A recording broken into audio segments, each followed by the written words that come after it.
Welcome to Happy Wolf Art and episode 10 of Medieval Comics.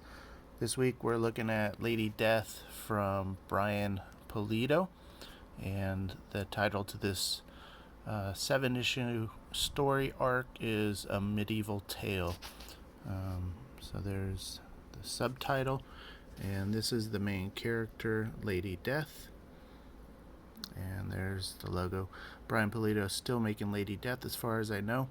I don't know too much of the background of this character, but I picked this up in the early 2000s when Crossgen, CGE is Crossgen Entertainment, was first getting started, and they had a lot of medieval oriented comics, Lady Death being one of them.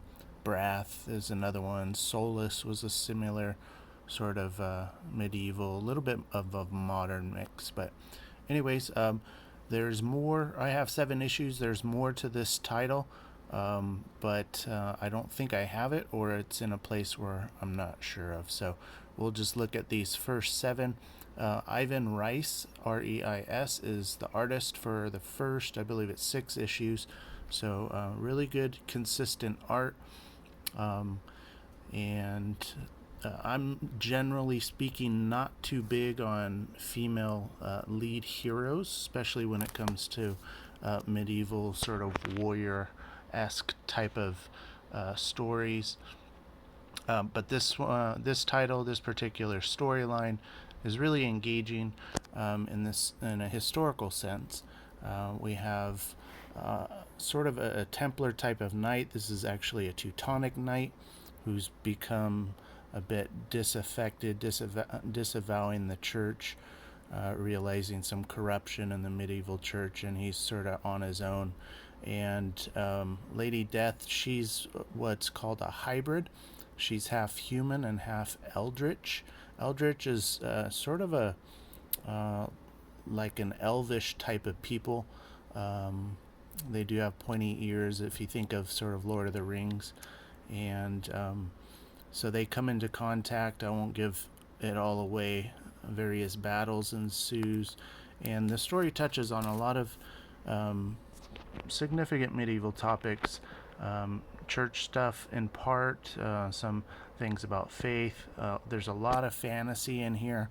So in no way is it a preachy book, although there is some faith elements in here that probably wouldn't be accepted in the legacy sort of mainstream comic media anymore. But and so that's what makes this story all that more interesting. So the artwork is really highly rendered and detailed, incredible compositions, and I will be doing a review of just one little point of the artwork that is fascinating to me as an artist, and it has to do with these spikes on her forearm and her armor.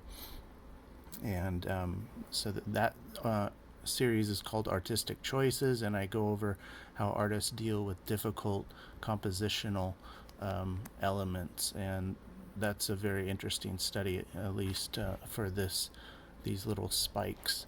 And how the artist deals with those in various points of perspective, because it gets tricky, as some of you may know. So this is Lady Death issue number 4, and this is, oops, how does it go to 4? Issue 5 and 6, I have that actually right behind me. Sorry, it's not in the pile here, so let me grab that. Sorry for the shaky camera. Issue 5 is right here. And horses are notoriously difficult to draw. They do a really good job in this series of horses. And here is issue 6. Sort of a climax type of scene, and issue 7. So let me give you a quick look regarding the interiors, and that way you can see what type of art is on the inside. Oftentimes the cover art isn't consistent with the interior art. but in this series it is, and it stays really consistent all the way through. Before issue 7, or on issue 7, there's a new artist that comes on who is even more detailed and highly rendered, and so I'll leave that for you to check out and explore. But as you can see, a lot of incredible sort of, this is a two-page splash page, but scenes and details, colors, etc. So anyways, Lady Death, Brian Pulido. If you're interested, he is still making this title. I think he's doing some crowdfunding stuff and doing quite well at that, and he's on his own. He's an independent comic artist now, and he's loving life, it sounds like. So anyways, thanks for joining, and next episode of Learning German with the California Kids will be coming out in a few days. I'm trying to do one a week for that, and thank you to the new subscribers also who've joined the channel.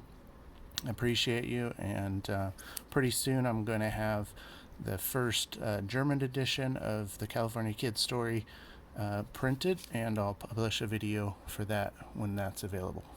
All right, thanks again.